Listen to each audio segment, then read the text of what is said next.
Good afternoon and welcome to the Fletcher School. My name is Rachel Kite and I'm the Dean here.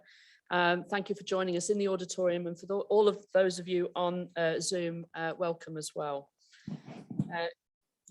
It's my pleasure to be able to welcome Kevin Rudd to the school. You're not the first time here, but he has written a very interesting book, and I'm going to be delighted to hand over to Academic Dean Gallagher to have a good conversation. So two China specialists discussing what is a fantastic book. Now, Kevin, be careful, because I'm a POM and you're an Aussie and we're both in the United States, and I'm going to say lots of nice things about you. So that's my excuse and I'm sticking to it. If you want to understand anything about Chinese foreign policy, perhaps there's nobody better to follow than Kevin. He is one of the world's foremost and most respected China watchers here, in Europe, at home in Australia, and I think in China. You may have read his thoughts in the Wall Street Journal most recently, but also in other publications, from the FT to the Times, Le Monde, and you would have seen him on television many times. He grew up on a dairy farm in rural southeast Queensland. The boy has done good. And as noted in the first volume of his remarkably frank autobiography, his childhood was shaped by the love of his mother and was tragically disrupted by the death of his father when he was 11, something that I think has pushed him forward into a political career and a career of scholarship founded on a political vision of social justice. He graduated with first-class honours from ANU, the Australian National University, where he majored in Chinese languages and history. He went to study then at the National Mandarin Training Centre of the National Taiwan Normal University. He's proficient in Mandarin. And in '81, he joined the Australian Department of Foreign Affairs, DFAT, and had assignments both at home and in Stockholm and Beijing. He went on to work for the opposition leader and later Premier of Queensland, joined KPMG, had a short You can skip all there this. as a senior China consultant. Just cut I'm here. And then he was elected to Parliament in 1998. 2002 became Labour Shadow Foreign Minister. 2006 became the leader of the Labour Party and was elected Prime Minister in 2007. He served both as Prime Minister and Foreign Minister over the following years.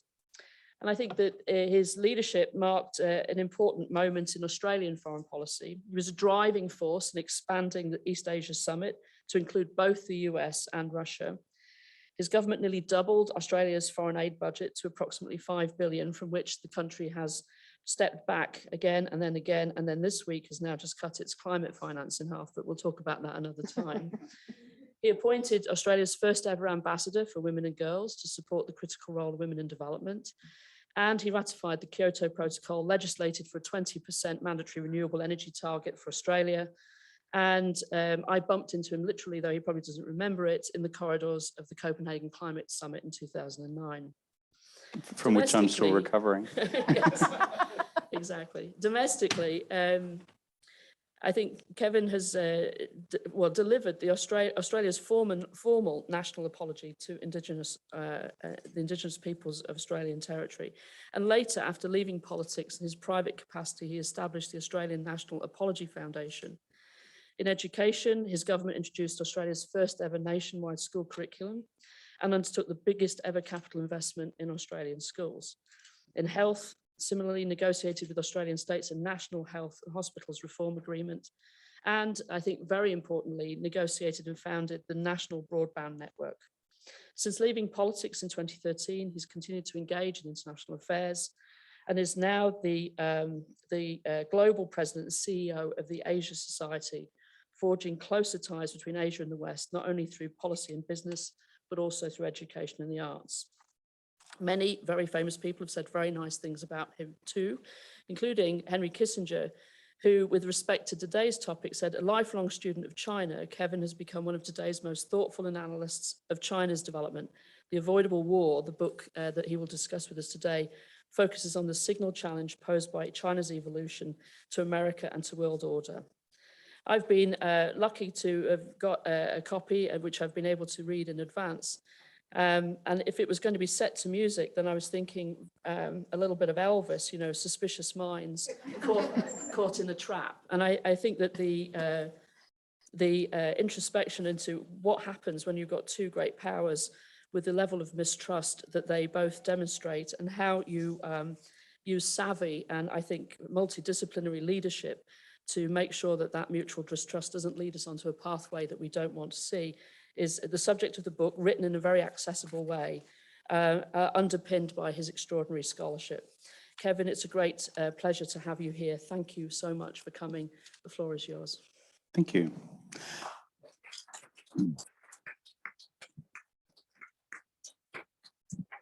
I'm just going to begin with 5 or 10 minutes of reflections on what the book is trying to say. Let's open it then to a conversation among us.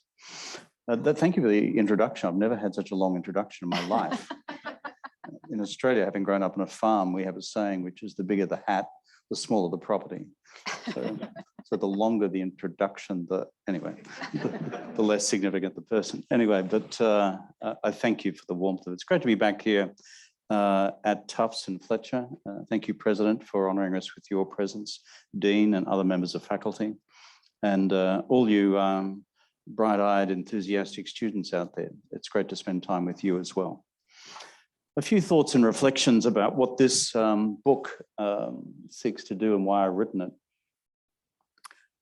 If you look back on the last century or so, as I said in DC the other day, when we launched this book, 2 or 3 things stick in my mind most of all, in terms of potentially enduring lessons for how we frame geopolitical stability at this stage of the 21st century. One is the extraordinary global experience that was the First World War, which was an entirely avoidable war. It represented, in my judgment, a failure of diplomacy in the critical month of July of 1914. And nobody expected a war, no one really wanted a war, certainly not a global one. But they didn't have the diplomatic capacity in that critical month to move themselves off the railway tracks pointing towards a general conflagration. And so the guns of August. Second reflection in my mind, as I've read, and partly through indirect family experience, I'm the son of a World War II vet, is you reflect on the 30s. It wasn't a failure of diplomacy, it was a failure of appeasement. And not knowing when you were dealing with a phenomenon in geopolitics and in politics, which was unstoppable unless confronted directly. And so we had the second great conflagration. And the third one in the back of my mind is our global near-death experience in the Cuban Missile Crisis of '62.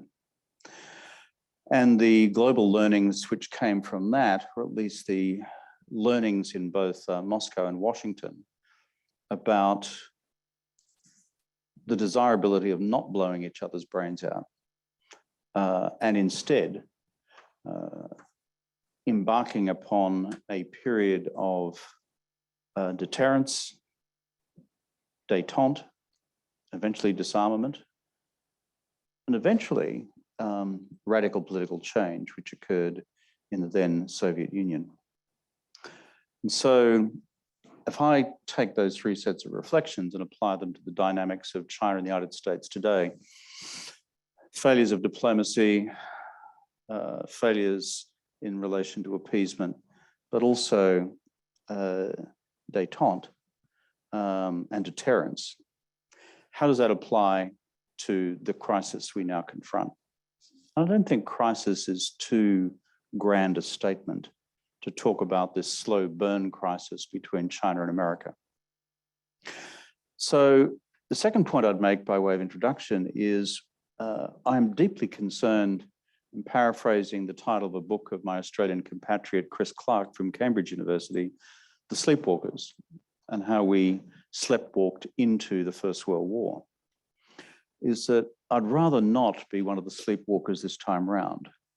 And I think it's time we began looking at what joint strategic frameworks may be possible today between Washington and Moscow to prevent crisis, conflict, and war. Final point is this. The reality is these countries are now engaged in full-blown strategic competition against each other. Some call it that, others choose not to. But if I disinter the reality and take the language away, if it looks like a cat, it smells like a cat, eats like a cat, and it jumps like a cat, it probably is a cat. And that's what I see with strategic competition at present. So in my humble Australian bucolic way, I have kind of thought you can either have unmanaged strategic competition, no guardrails, no rules of the road, and just fasten your seatbelts maybe, if there are still seatbelts there, and see what happens, and run the continuing risk of crisis, escalation, conflict, and war, for which there are multiple sub-scenarios across all the contentious strategic issues separating Washington and Beijing at present.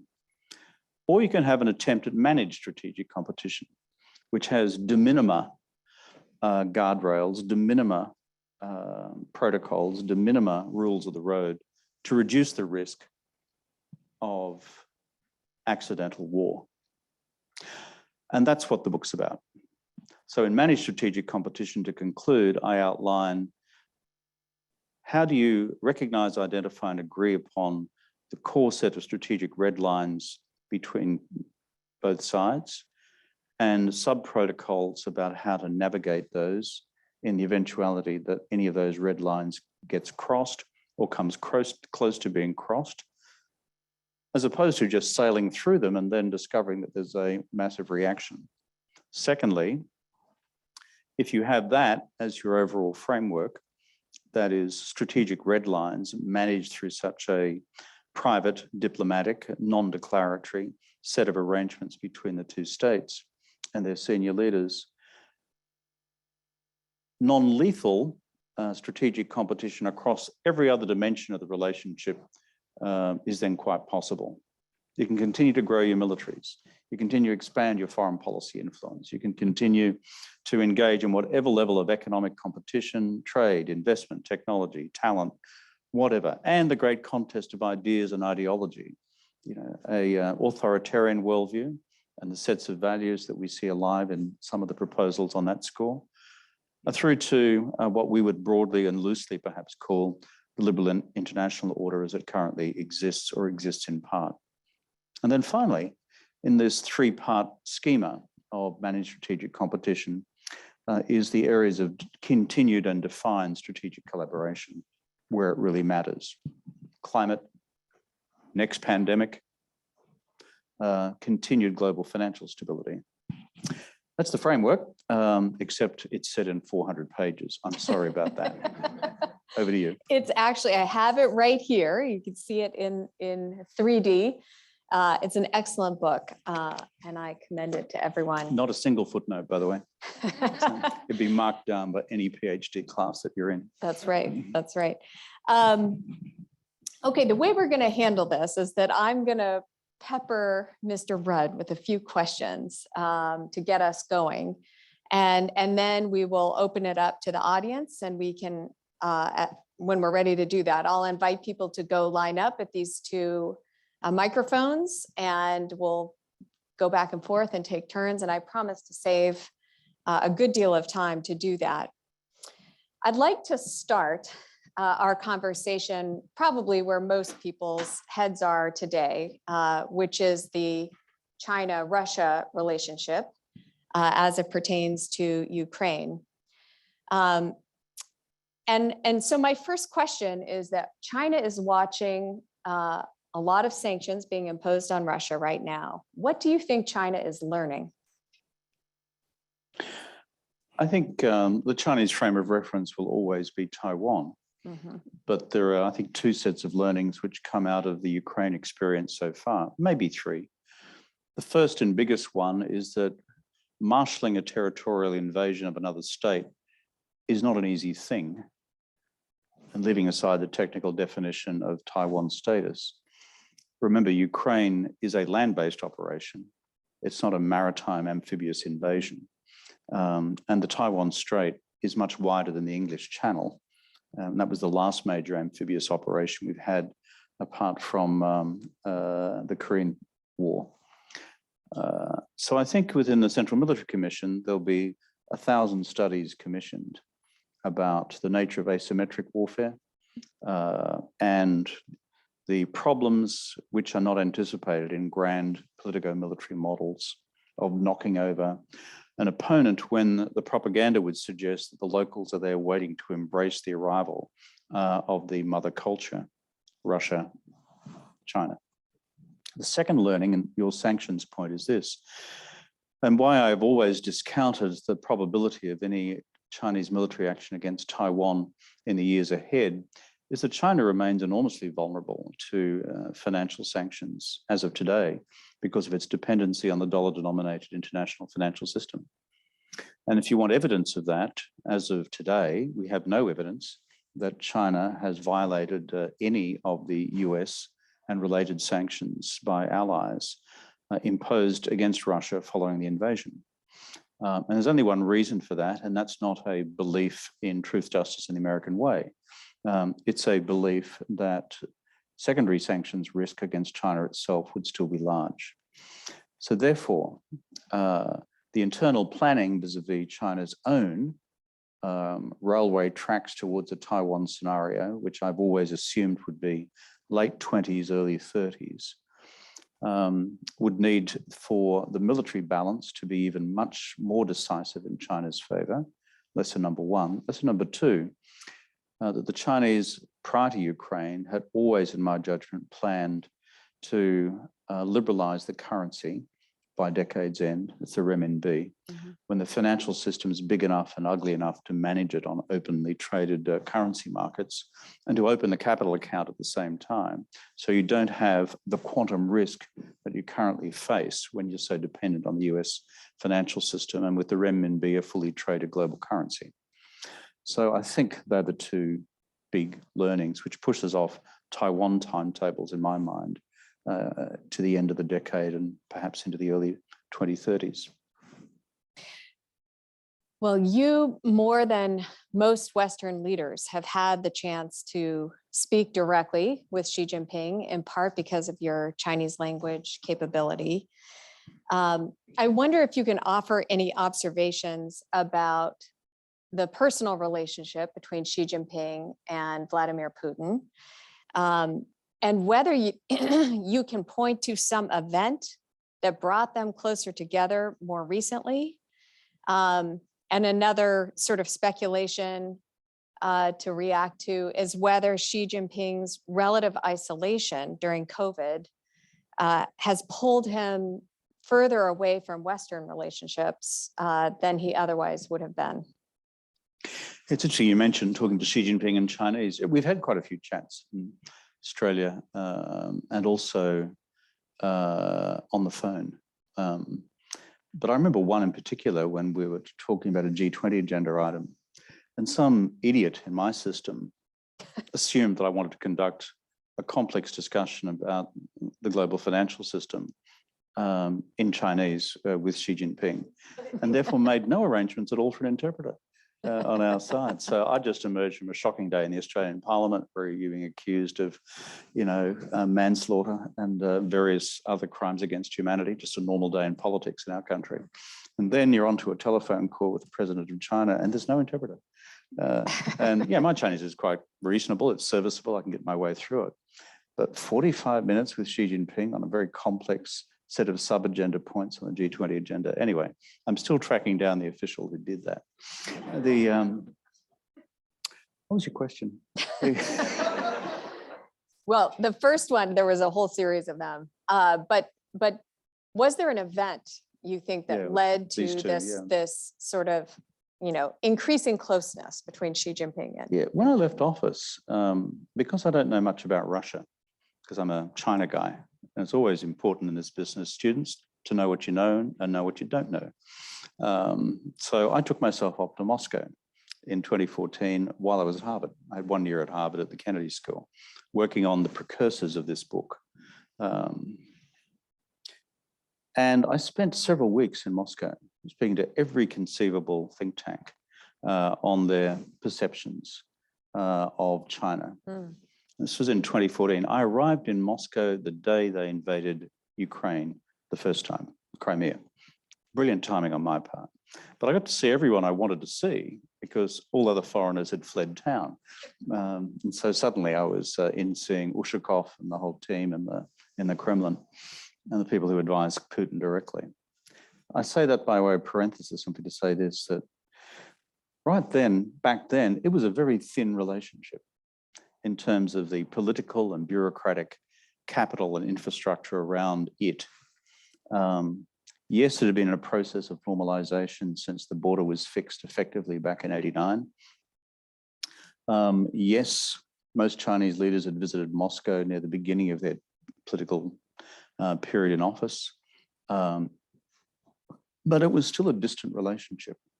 And the questions asked of me by Russian political leaders about Xi Jinping were quite revealing about what they had no idea about. So that was 2014. The amount of change in the Russian perceptions, Russian elite perceptions of Beijing between 2014 and 2021, 2022 is mind-boggling, underlined by what you and I have just been discussing before, which is the February 4 joint declaration on strategic cooperation between China and the PRC, between China and the Russian Federation, which was signed by both on the eve of the Beijing Olympics. So what actually caused this to come about? I think on the Russian side, talking to lots of Russian officials and think tanks, it is about as simple as this. The system in Moscow felt finally they had nowhere else to go other than further into China's embrace because of the impact of Western sanctions following the 2014 invasion. And that they were, as it were, forced in that direction. There were frictions early on over the BRI, Belt and Road Initiative, because of Putin's idea of a Eurasian Economic Union involving their former states in Central Asia, made up then of Belarus and Kazakhstan and a few others. But they worked their way through that. But what really animated at a personal level, speaking to officials on both sides over the years, was their common visceral dislike and hatred of what they believed to be US efforts to support color revolutions within their own countries. And that actually is the deep bonding, binding, political, as it were, sinew in the chemistry between these two guys. So there are raison d'etat, which we're familiar with, deep national interests, but this is the personal chemistry. Well, one of the things that most surprised me about the February announcement was China agreeing to the gas deal. And for those of you who missed it, there was a deal for $117 billion, including constructing a new pipeline that's supposed to deliver 10 billion cubic meters of gas per year someday. No timeline was established. And interestingly denominated in euros. And this is interesting to me because when I was a student studying in China in the 1990s, it was inconceivable at that time that China would have increased its dependence on Russia for any type of energy. And today, Russia is now China's third largest gas supplier. But China has been very careful to keep its dependence low. Only 5% of China's gas imports come from Russia. So why increase dependence now? If you speak to our friends in the PLA, and I still have friends in the PLA, I think I can still admit that in this country without being arrested, but Jie Fangjun they're quite frank about these questions. There's a long-standing and deep Chinese strategic paranoia about the maritime choke points. I think it's irrational, given the vulnerability of all pipelines to interdiction. But the amount of literature churned out of the Chinese military system about the Straits of Malacca and the Gulf and the Straits of Hormuz, you could kind of, write a book about it. And so it is this ingrained belief that as soon as the balloon goes up in some wider conflagration with the United States over Taiwan, Hormuz and Malacca would be shut in order to strangle China in terms of its hydrocarbon needs. And to militate against that, two things have been done.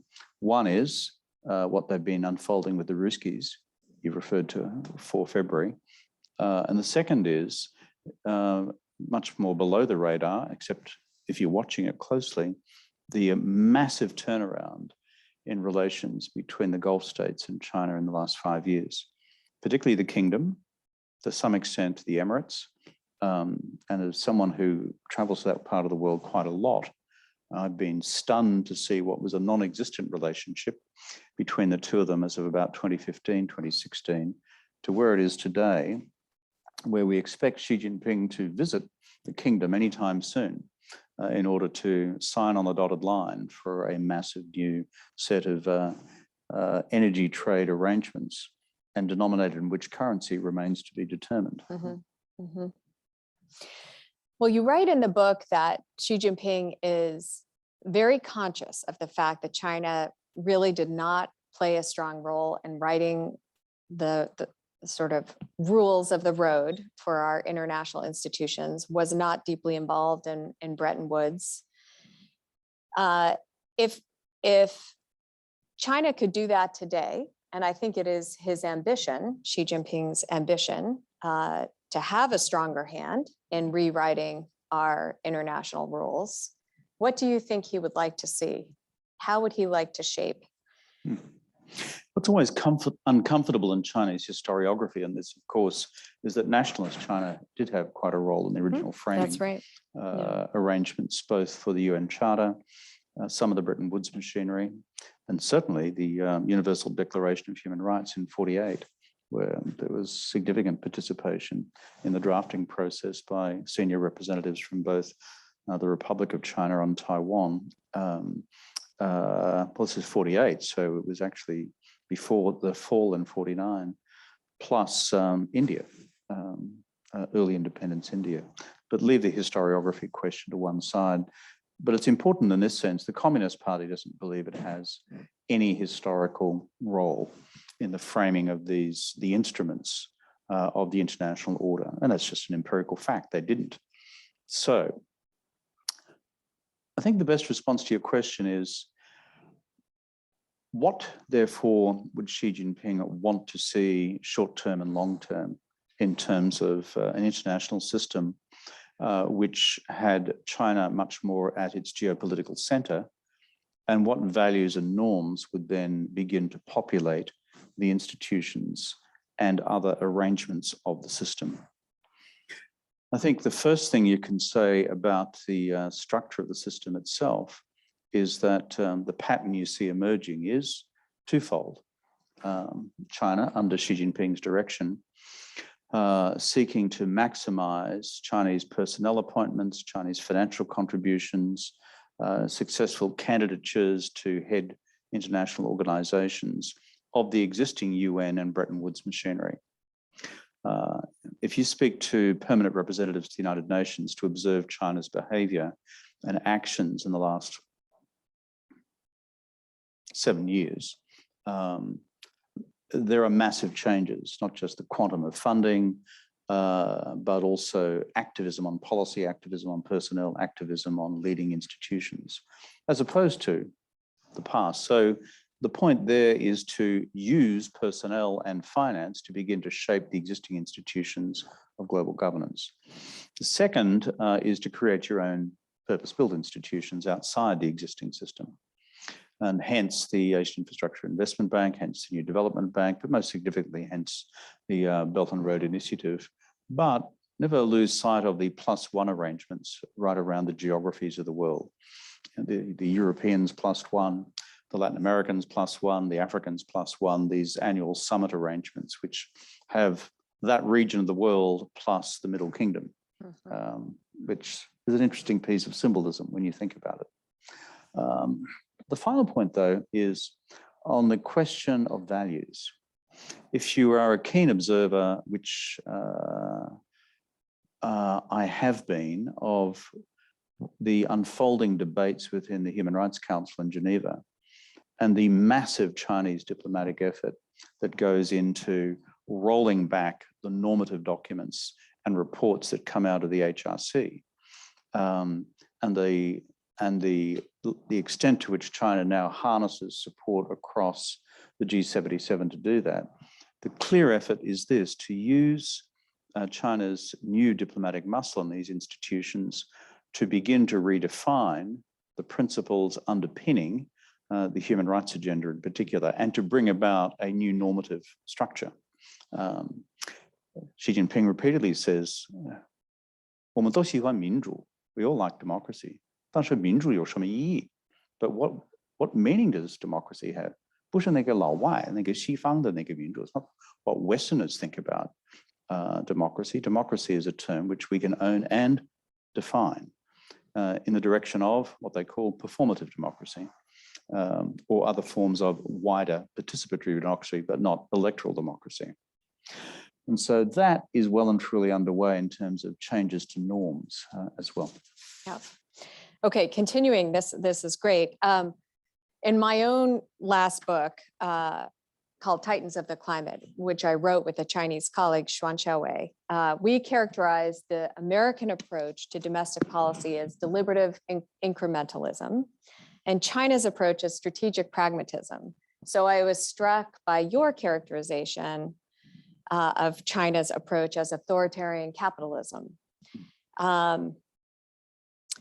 When we characterized it as strategic pragmatism, and I should say these terms were, you know, the subject of hours of debate between me and my co-author.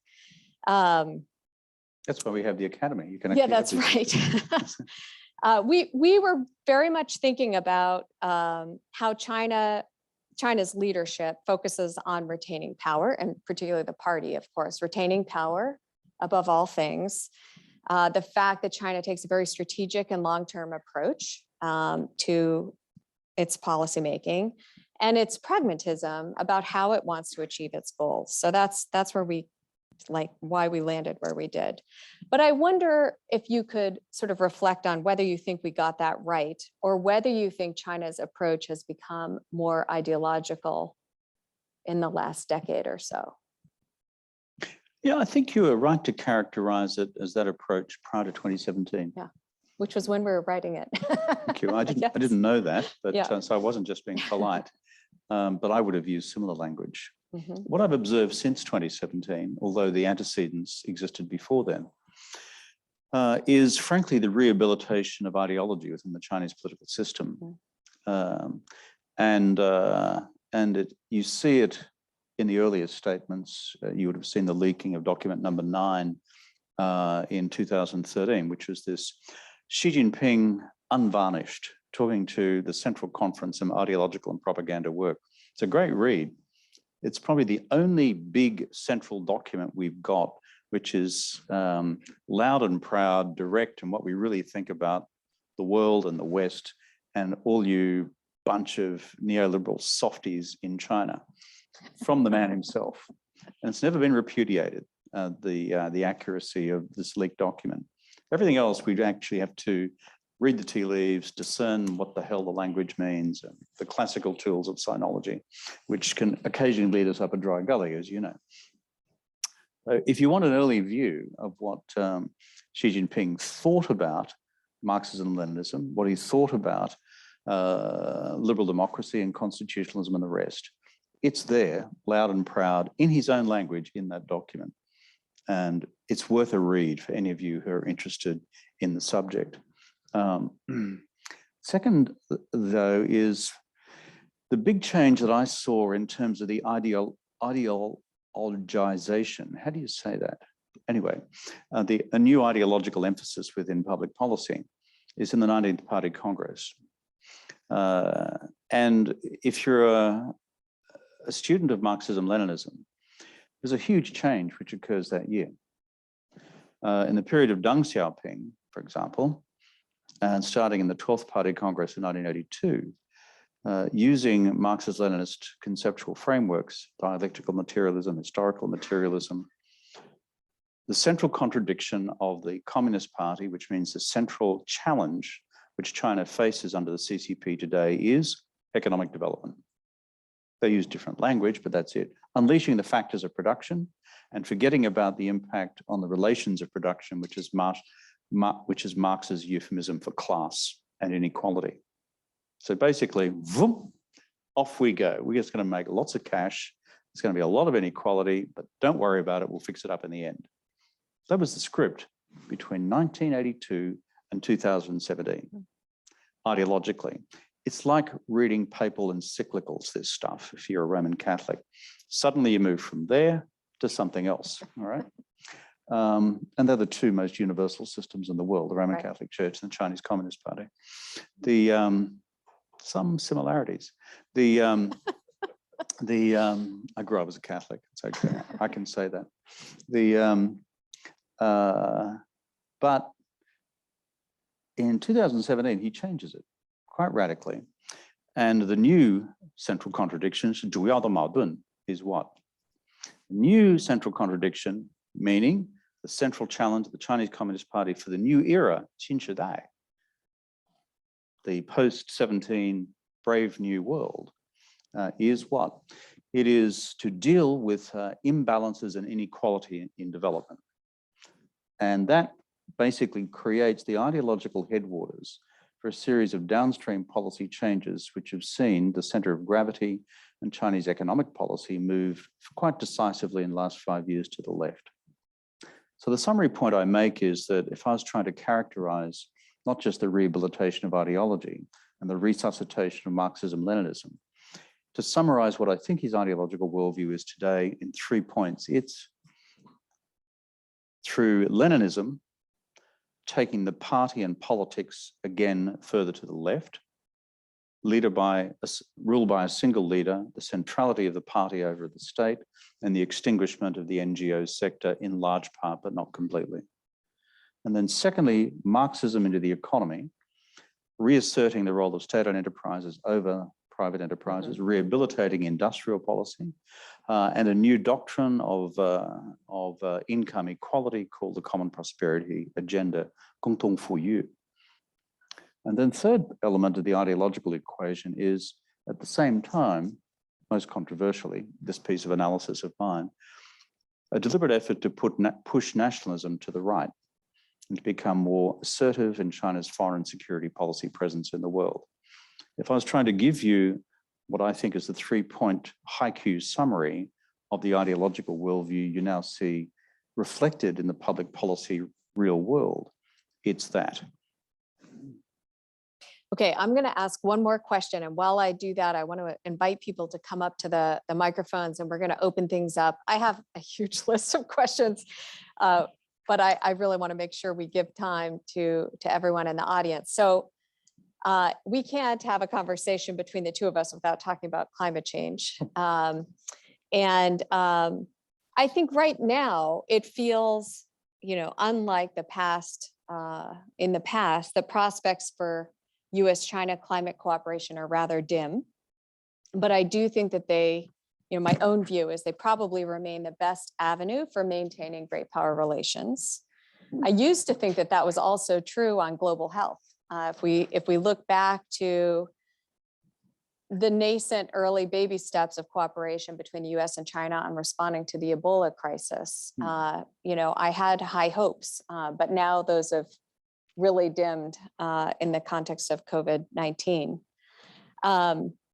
But right now, I think China is willing, in fact, to advance US-China climate cooperation, and that the problem is more on the US side, that the US cannot quite figure out a narrative that permits itself to engage in cooperation with the Chinese.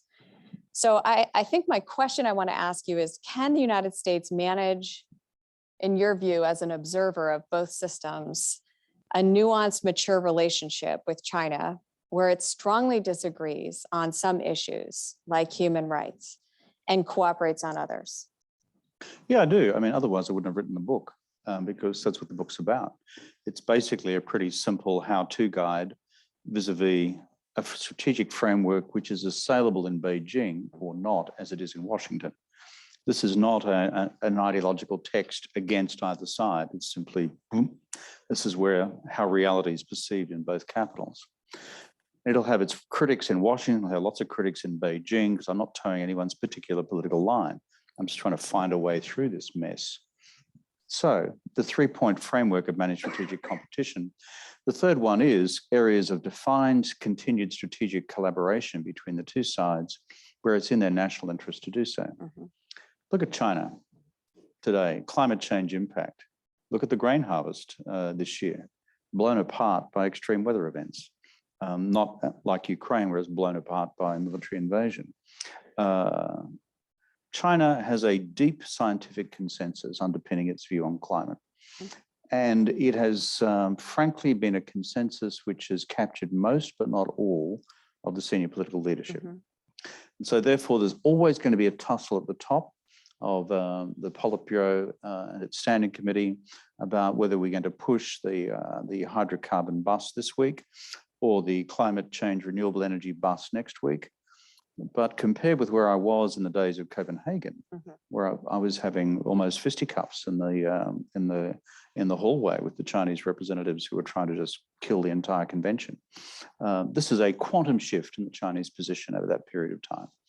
So I think it is both in their objective national interest to do so. I think there's enough view in both Washington and Beijing to make it so.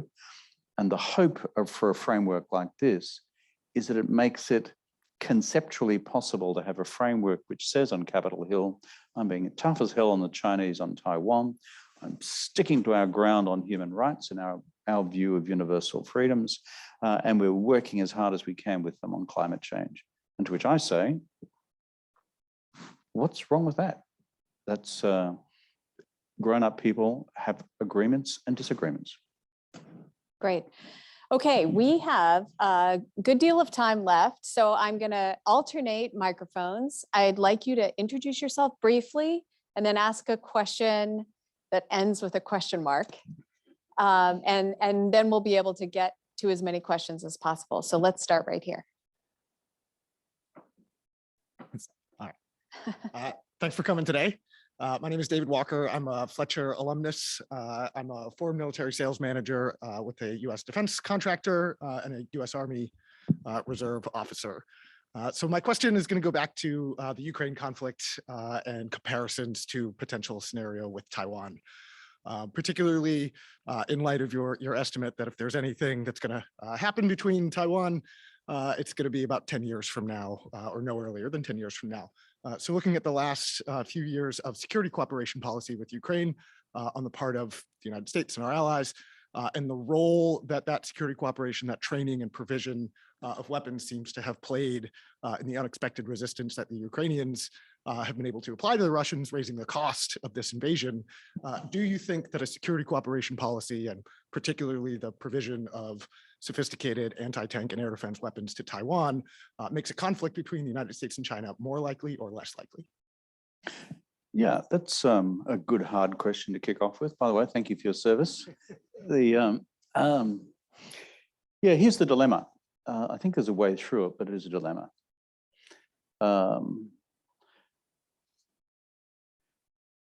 What I'm seeking to do with this book, to the extent that I can, is as follows.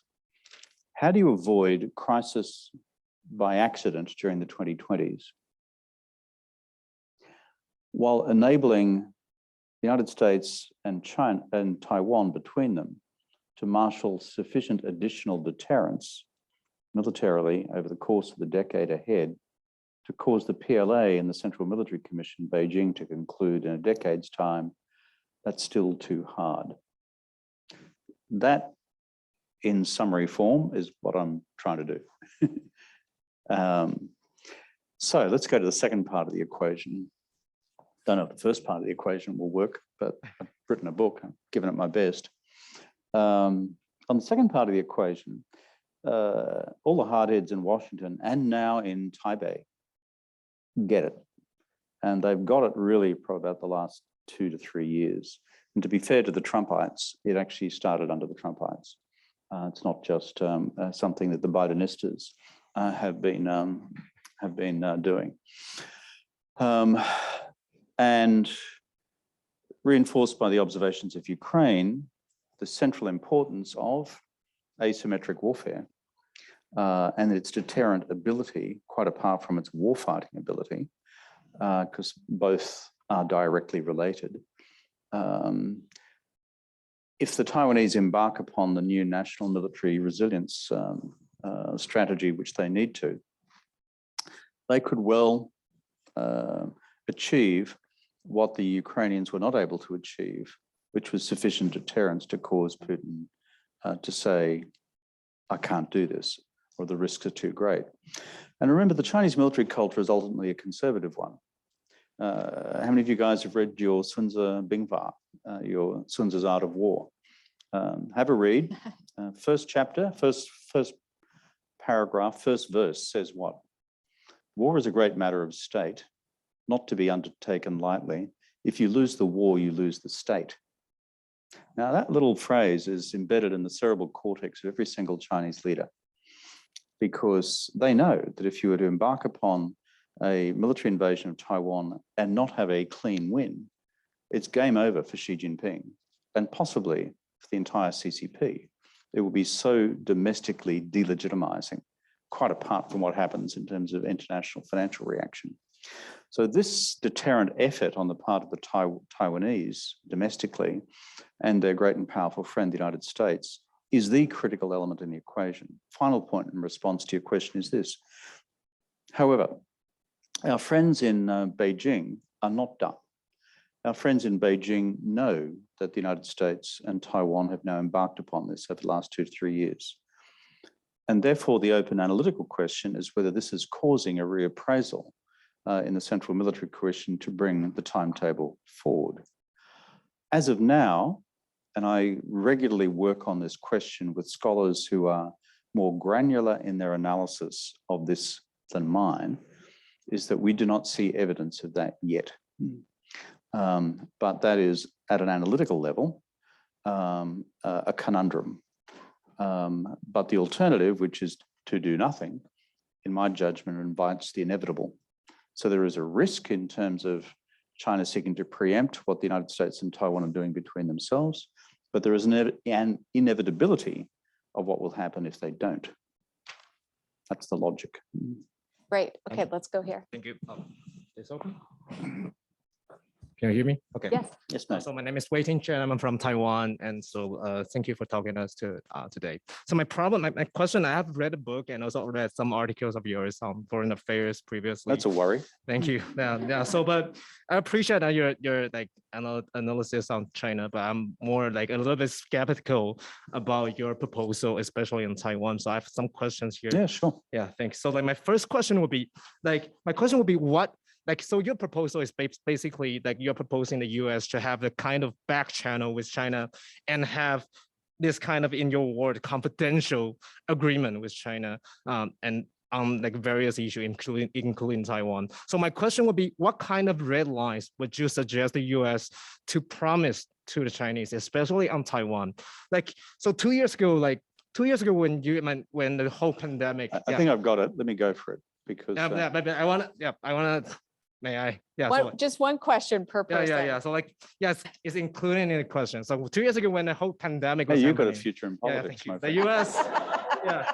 So the UN. Do you feel like you're in parliament? Yeah. So the US was like supporting Taiwan to participate in the WHO. You kind of blame the US for compromising the one China policy, which can anger China. And also in your book, you also like propose the US should stop sending the high-level official to Taiwan. Yeah. So my question, what kind of red lines would you propose? Like the State Department is proposing like supporting Taiwan to meaningfully participating in the UN organization. Would you support that? And also Taiwan is asking US, I think I've got it now. And it's Okay. to join CPTPP, that kind of like economic cooperation agreement, which is support that, which are none of this will be agreed by China. So what kind of Okay, realize? okay, let's let him answer. Yeah, thank you. What you propose? Thank you. Okay, good. Let's draw a breath. I think we should start any policy discussion with a clear articulation of the objective. And what's the objective here? The objective, from my point of view, on the question of Taiwan, is for Taiwan to choose its own future. That's the objective. And as I look at Taiwanese public opinion poll research over the last God knows how many years, I think it's fairly clear where that goes. So that's the objective. And as someone who's been to Taiwan a lot of times and studied there as a kid, probably when I was a little younger than you are, I've got stacks of friends there. So this is not just a geopolitical problem in Kevin Rudd's mind. This is a country, an entity which has real live human beings, 25 million of them. It's evolved its own vibrant little democracy, an extraordinary economy, and the entire global semiconductor industry depends on it. Not bad, actually, when you think about it. TSMC, one sweat. And so if that's the objective, what's the means by which to get there? But one of the means by which you get there is not to engage in some of the really dumb stuff that Pompeo does. And if you want a super dumb political leader in the United States, it's Pompeo, and his determination to secure the Republican nomination will be as reckless as he knows how to give him product differentiation with the raw, red-meating, anti-Chinese communist base of the Republican Party. Well, good luck to him. But if you want to actually create a casus belli now, a reason to go to war on the part of the Chinese leadership against Taiwan, it is to follow that path of granting Taiwan a radical new form of diplomatic and political status internationally. In other words, it radically undermines the core policy objective, which you and I have just discussed. Taiwan's best hope at that level, in my view, for the future, is to maintain the ambiguity of its own, shall we say, international political arrangements. As soon as you seek to formalize that in a statist direction, you are then at a point of crossing a deep red line within the Chinese communist system, which is likely to invite a military reaction, even if the risks of China prevailing in such a conflict were still unknown, because it's such an article of faith within the Chinese system. So that's the second point. The third one, in terms of what to do, therefore, in support of Taiwan's interests, is, as I said before, avoid conflict by accident in the decade ahead to give you guys and Uncle Sam time to restore effective deterrence. The failure of Taiwanese domestic politics in the last 20 years to attend properly to its own national defense, it borders on, I won't say the criminal, but borders on negligent. And therefore, simply to internationalize the problem to everyone else is frankly irresponsible. Think of Zelensky and think of what the Ukrainians have done. The ability for them to conduct in the initial week of that military conflict effective, asymmetric, insurgency-based, counterinsurgency-based warfare, I mean, created the political time and space for the international community to react and to rally in support of the Ukrainians. What if the Blitzkrieg had have succeeded in the first 3 days? We'd all be having an academic seminar about how bad the Russians were, not about what can now be done. The same logic applies here as well. So that's my response to your legitimately passionate question, because you're from Taiwan. Thank you. Okay, I'd like to try doing 2 questions and then let you respond. We have a little less than 10 minutes, so go ahead and then we'll take 2 and then We're down to 1 minute integrated answers now, response. so Yeah. I promise to be good. Okay. I congratulate you on your book and I'm looking forward to reading it. My name is Saad and I am a master's student here at Fletcher. My question is about the question about the that makes it avoidable or unavoidable. Some scholars who have followed the realist theoretical framework have used Thucydides trap as a way of making it a war that is unavoidable. For example, Professor Graham Allison wrote a book, Destined for War, in which he, although he put a question mark on it, whether it is yet to be seen. So the question is, how do you think, is it a correct way of analyzing this war from strictly from a realist perspective, or what are your thoughts on Good, it? thank you, got it. Go ahead. Hi, my name is Bryant. I'm from China. It seems like you have a lot of friends from Beijing, and my question is, to what extent do you believe that she has the complete control in the party? And in other words, like what kind of lineup he would choose for the 20th political bureau in the end of the year, and how that goes move forward beyond Okay, this. good, This year. got it. Thank you. Two? Okay, I'm being very good with time now.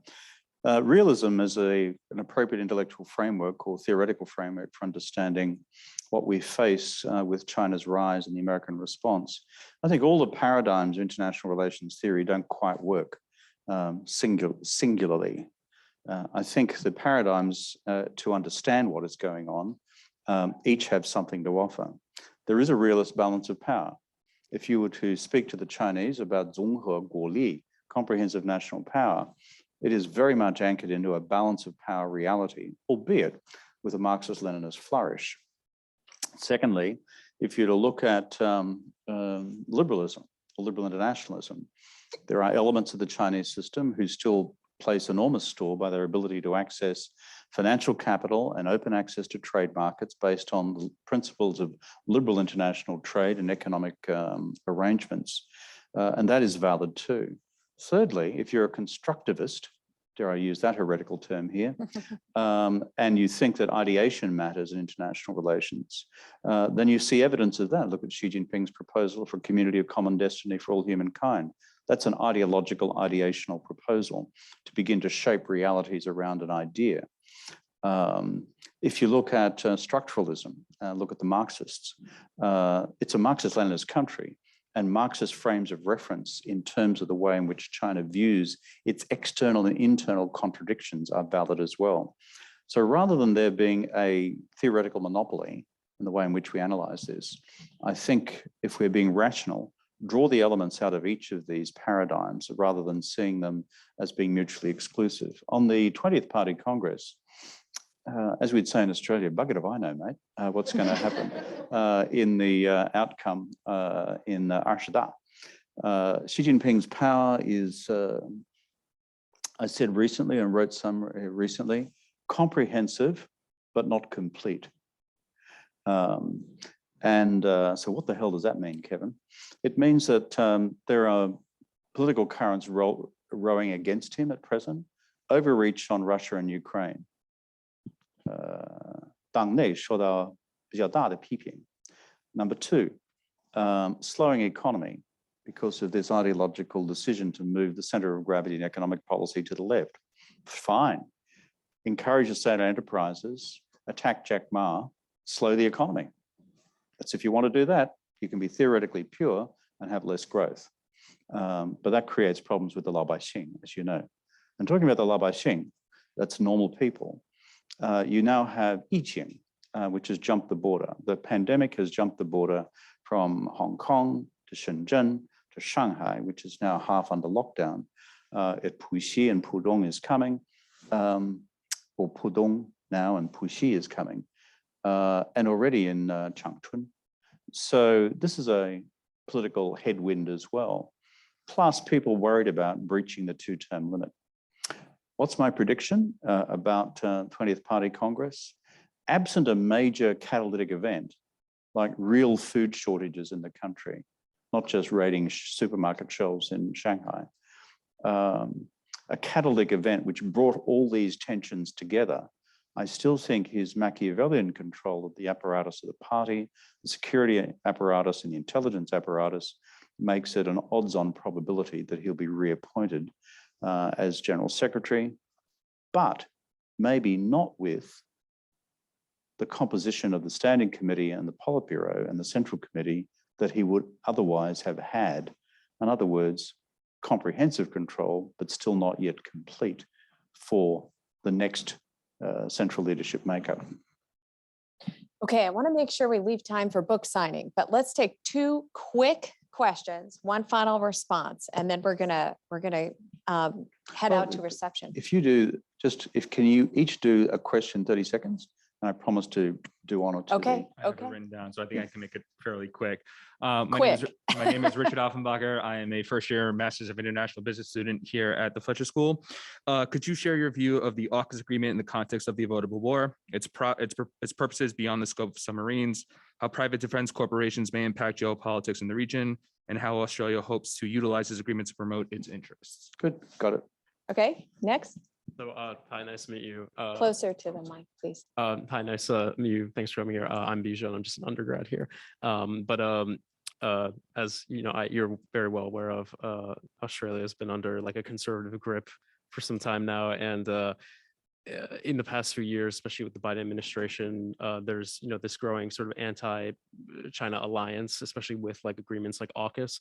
I'm wondering, as like a former labor leader, if Australia shifts back to labor, somebody like Albanese is elected in 2022 or afterwards, how do you see Australia's foreign policy shifting towards China, Okay, got US, it. et cetera? Okay, next. Hi, my name is Arlen Blitzky. I'm an undergrad here. I have a question regarding Australia's security perimeter. In 2016, Australia released a white paper basically saying that they need to secure their inner region. Since then, Solomon Islands has shifted recognition. They recently announced a new security pact with China. There have been inroads in PNG and talks over Daru Island and also potential security positions in Vanuatu. I was wondering how you think Australia's strategic perimeter has been affected by China's recent inroads in Melanesia. Good, great. 尊敬的陆克文大使，您好，陆克文阁下，您好。My name is Hai Tong. I'm currently a senior at Tufts University studying undergrad international relations, and I will continue next year with a master's at Pembroke College, Oxford. Hope to see you at one of the foremost at Jesus. Quick question regarding the framing of China and the United States. Either way, it seems to me that there have been a shift from realist angles to constructivist angles, where the framing has turned from fighting for limited resources to framing the other as the evil empire of either human rights or pushing third world countries around as with dollarization or any of the tools as such. To what extent do you think this description is accurate, and what proposals would you like to have? Thank you. Mate. Guns here. All right, I'll try and keep it quick. My name is Felix. I'm a first-year undergrad here at Tufts University. My question is pertaining to the development of AI in both China and in the US. And more specifically, do you believe that the development of AI can play any role in avoiding the war? And is there a potential for collaboration there as well? Thank you. Okay, that's great. So briefly on each of those, AUKUS, what's the purpose? And I'll take that as the question from the first 2 questioners, because they both raised AUKUS. The essential rationale for AUKUS by the current Australian government is that its future defence needs require a submarine fleet which is capable of extensive long-range operations, as opposed to what would be possible with normal conventionally powered boats. I'm in no technical position to gainsay that, because it's not my box of expertise. It does have bipartisan support in Australia. The real question will be one is, can you construct this program in the absence of a domestic Australian nuclear industry, which we don't have and have chosen not to have for non-proliferation reasons for the last 75 years. So that is an interesting threshold question, but that's the military rationale. The broader foreign policy rationale is, in response to China's rise, whether it's the Quad or whether it's AUKUS, it's a series of national security responses, which in the tradition of IR theory and realists would say it's balancing against the emerging rising power, rather than simply allowing countries one by one to bandwagon with China itself. They're the 2 sets of rationales. The third question was asked about the Solomons. The reason why the Solomons have done what they've done with not just diplomatic recognition of Beijing, but with the security agreement, which was announced in draft outline in the last 48 hours, is that I think the Solomons, being a country within Melanesia, is not happy with the current Australian government. And there are a couple of reasons for that. The Australian government, which replaced me, radically cut aid delivery to the island states of the Pacific Island community by a lot. And if you're a small country in a vulnerable part of the world with a troubled economy, if you simply pull out $100 million from the aid budget over time, it actually matters when your GDP is so small. Mm-hmm. Secondly, if you create a level of, shall I say, political distrust of Australia because of the position that Australia has had on climate change, when for at least 3 of the 13 Pacific Island countries, it's existential because they're sinking. It actually, and that's not the Solomons, it's not that terrain, but it's part of, shall we say, regional political consciousness that the current Australian government is not their friend. That has created the opening to our friends in Beijing to do what they're doing. What remains to be seen is what now unfolds with a new Australian government, and one is elected at the end of May, which the opinion polls would suggest is now probable, but by no means inevitable. And B, whether that leads to a re-engagement with the government of the Solomons. I think this is an open question still in play. Fourth question was realism and constructivism and defining the other side as evil. I think it's been used a few times in history before, and they're at it again. As I said in response to the question before about IR paradigms, as I try to look at the China reality, and if I have an expertise myself, I'm kind of an area studies guy, okay? I've never studied IR theory in my life. I've never studied the usual paradigms.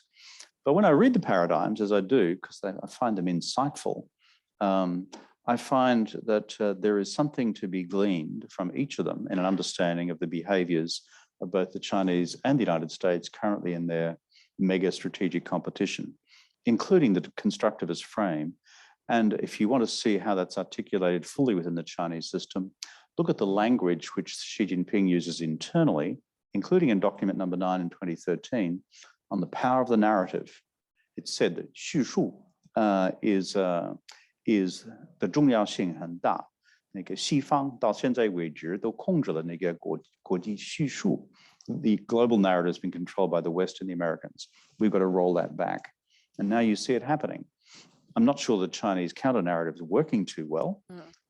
It's working well for China's domestic propaganda audiences, perhaps, less persuasive globally. And what was the last question? I can't even read my own writing. AI. Another easy one. Can I say for AI? Let's talk about it on another day when I'm come back to it's. We have a big research project underway at the moment, the Asia Society Policy Institute. I'm normally based in New York, by the way. So we have a policy institute. We've got about 25 researchers. It's growing to about 35, big China focus. One of our programs is on the future of AI and the role of semiconductors, the future AI capabilities of both countries. On the problem-solving front, it is a fascinating question, which some of us are just now turning our minds to. So I'll just leave it at that point rather than just dismiss it out of hand. Let me close with one final comment / question.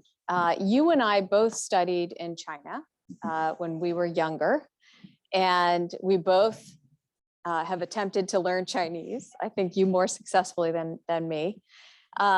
But this gave us an ability to see both sides, to try to, parse truth from non-truth. And I think to help avoid mistrust. So I wonder if you could talk just in closing, bearing in mind that we're in an academic institution and that the Fletcher School prides itself on bringing people together from all around the world, on the importance of these people-to-people exchanges. Yeah, I was trying to find something snappy to quote from this wonderfully written book here, but I can't find it anymore. It is on the problem of bias. Yeah. And I say up front, look, I've lived many years in China. I've now lived 5 years in the land of the free and the home of the brave. America was an abstraction to me before. I lived in New York for a while. That's not America, I suppose, but I've lived here in Boston. Maybe that's more of America. I don't think that in the South, let me tell you. But it simply makes you conscious of how much you don't know and how much of the shared assumptions of a culture and a society you do not necessarily have awareness of. There is no such thing as analytical objectivity. You can become as objective as possible, but we all incorporate our own biases. So I say in the book, love China, spent a lot of years there, stacks of Chinese friends, including in the Communist Party.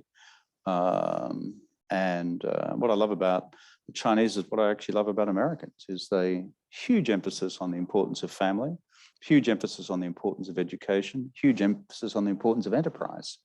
And when you see all those things at work in both cultures, it's quite phenomenal to see.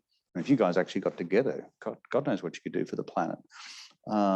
But at the same time, I say, as someone who admires enormously the Chinese intellectual tradition, the cultural tradition, linguistic tradition, having, worked my head around the language, I'm still a creature of the West. I'm a product of the Judeo-Christian world. That's me. I am a creature of the Enlightenment. That's me. And I can't pretend to my Chinese friends that I've somehow adopted some, neutral worldview here that doesn't hold those principles to be part of who I am. So long as you are upfront in the declarations to that effect and seek to maximize your objectivity, descriptive objectivity on the way through, I think you're being intellectually honest. And I hope adding value to the public policy community. We're given politics, and I know a bit about politics, and its predisposition to leap automatically to labeling as opposed to analyzing. I think this sort of analysis helps frame optimum public policy solutions rather than simply delivering ideological sound bites which help Pompeo win the Republican primary. Okay, on that note, let me say thank you so much for taking the time to come visit us here at Fletcher. Thank you.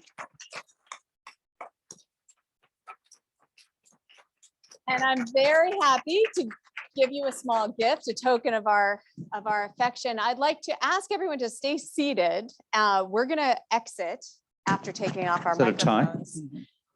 Very likely. If it looks like a tie. And we're gonna be going up out that door where Mr. Rudd has agreed to do some book signing. So I hope you'll join us up there and enjoy us for the reception. And thanks again. It's been a pleasure.